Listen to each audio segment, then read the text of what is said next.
when a show goes on for as long as Ninjago has, of course, it is going to be subject to change. And, well, they're usually good. I can't really think of one that's been a notable decline in quality. And that's honestly quite impressive for a show that's gone on for as long as it has. But one of the main things that did change over the course of this time was the animation studio. And I'm not going to comment on whether or not I prefer Will Film or Wildbrain, because to be honest, I love both studios and I think they've done amazing things for Ninjago.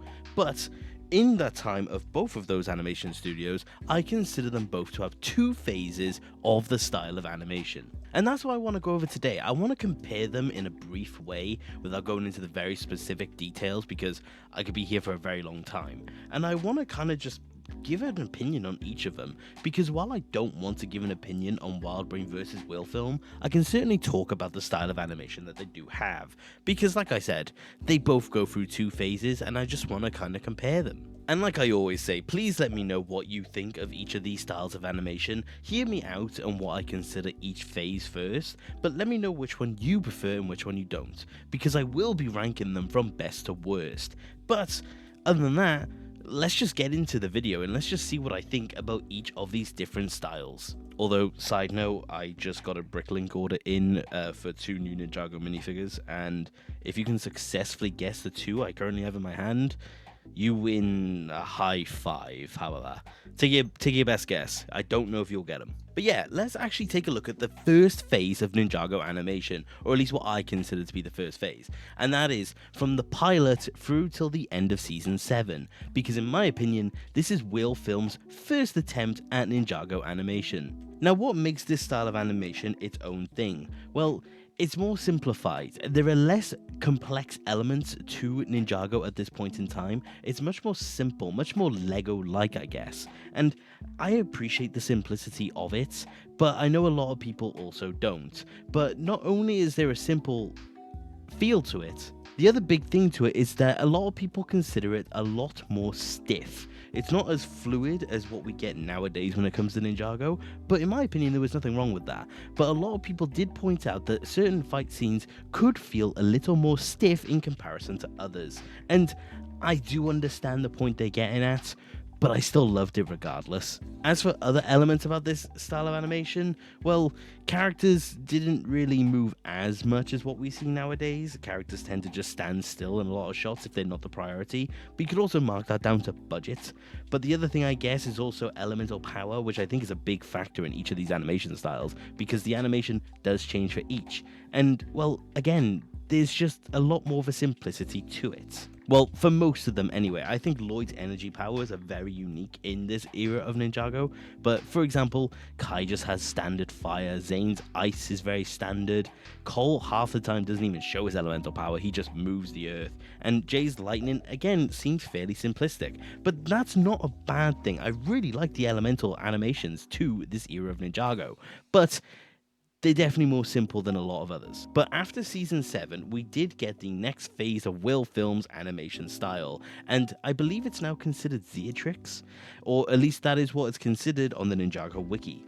But this phase was used during the Oni trilogy, and it's essentially just the initial animation style, just on HD, I guess. Because I will say, this animation is much more crispy. There's so much more detail, there's so much more intricate in elements to each of the Ninjago characters, the environment, everything around it really. It's just more unique, and I think that's because we got more budget because of the movie, but that's the main thing. The elements as well do feel a lot more realistic. The ninja just feel like they're handling the elements in a very different way. The fire is satisfying, the water is satisfying, the earth, the lightning, the ice, the energy, all of the elements are just very satisfying looking. I absolutely adore how the elements look in this phase of Ninjago. And to be honest, spoiler alert, this might be my favorite style of elemental power at the very least, because I just really like how it looks. Sometimes I just watch season 8 just to see the elemental powers, to be honest with you. But like I said, this just is much more intricate and much more realistic looking, much more real looking. And I know a lot of people don't actually like that, but it's something that I do personally love. But again, what a good style of animation, and I'm ashamed we only saw it for 3 seasons. But what happened after those 3 seasons, may you ask? Yep, that is right. We officially went into the era of Wild Brain, and they introduced a very unique style of animation, and one that wasn't really liked at first, but the environments were much more enjoyable, the atmosphere was amazing, there was a lot more in terms of the environments, and the ninja looked more crispy or sharp, I guess is the word I want to use.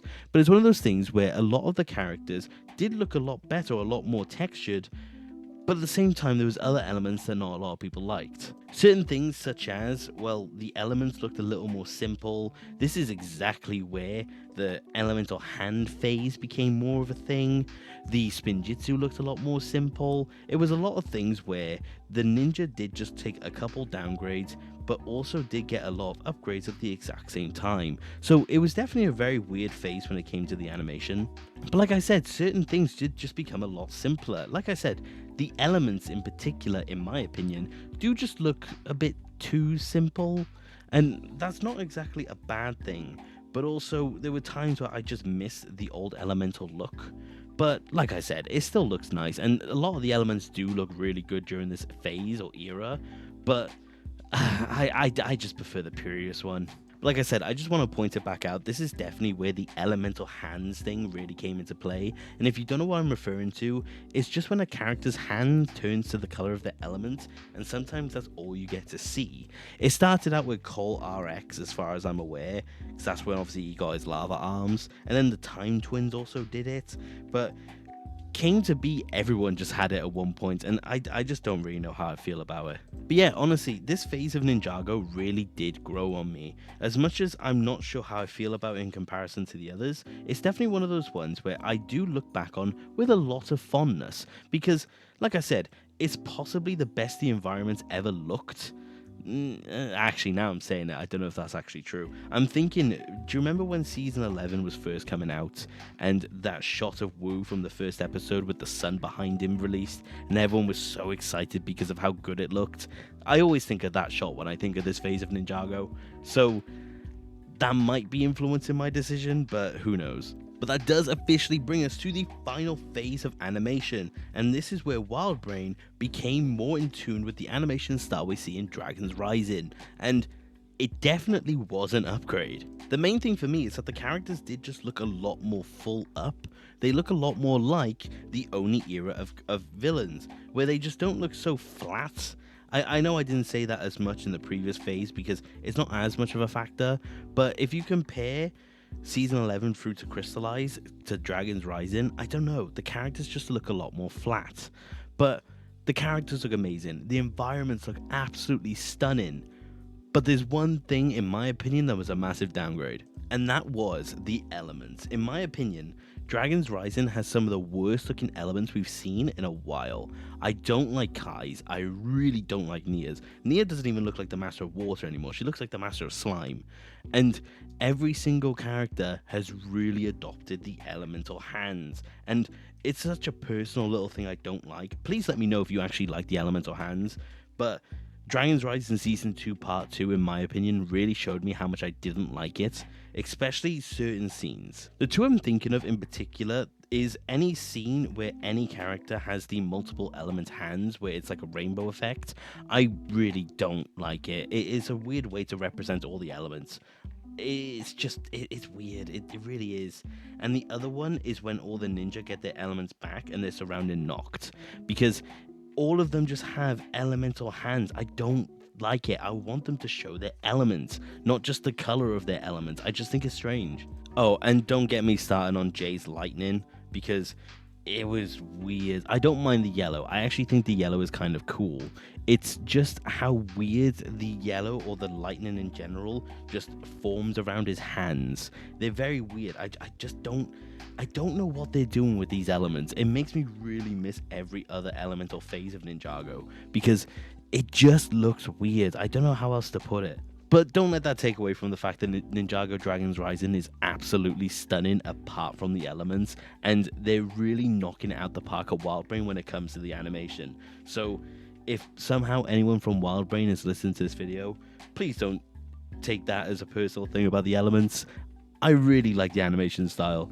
It's just, I don't want them to look so cartoony, and Nia literally is fire and slime at this point, I'm gonna be honest. But those are all four of my opinion, the phases of Ninjago animation, and all of them have their merit. There's not a single one I don't actually like, but there are certainly ones I do prefer over the others. So, a quick little worst to best. In my opinion, the worst of the bunch, without a doubt, has to be the Wild Brain era when it came to Season 11 through till Crystallized. And that's not to say that it was bad per se, I just think it has the most elements that I'm not the best pleased with. And like I said, it does kind of look flat in comparison to Dragon's Rising, so I have to consider that as well. But then coming in at third place is the original Season 1 or the pilot through till Season 7, because as much as I adore it and I have a lot of nostalgia towards it, unfortunately it simply has just been beaten out by overall better visuals. But that's not me saying I don't like it, and to an extent, on a personal bias, it is my favourite. But also objectively speaking, there are better ones. Coming in though at the number 2 spot is gonna be the Dragon's Rising era of animation, because the environments are great, the characters are great, everything about it is great, but the elements definitely let them down. And while that's a shame to see, unfortunately, I just wish the elements were better. But that doesn't take away from the fact that everything else about Dragon's Rising is absolutely gorgeous, and I could look at it all day. But there is one that, of course, beats it out. And that is, of course, the Oni trilogy or the Zeatrix era of animation, because it does everything that the Dragon's Rising style does, amazing environments, amazing characters and everything, but also has amazing looking elemental powers. And I do think that is a defining factor when it comes to Ninjago. But in my opinion, it does just do everything that I considered in the right way. I don't really have a problem with the animation. I know a lot of people do actually consider this animation still stiff, and I didn't really comment on how fluid the Wild Brain era of animation is. Spoiler alert, I think is absolutely amazing. The fight scenes are the best they've ever been. But on an overall, I just think the Zeatrix style, or the Will Film era for the March of the Oni, or well, the Oni trilogy, is definitely the best of the bunch. But let me know if you agree or disagree with that. But that was my overview on what all the different animation styles or phases of animation that Ninjago has. And let me know which you agree with, disagree with, maybe you think there's more or even less. But let me know what you think and which ones are your favorites and your least favorite and why. But like I said guys, thank you very much for watching. I hope you enjoyed the video. Take care, okay,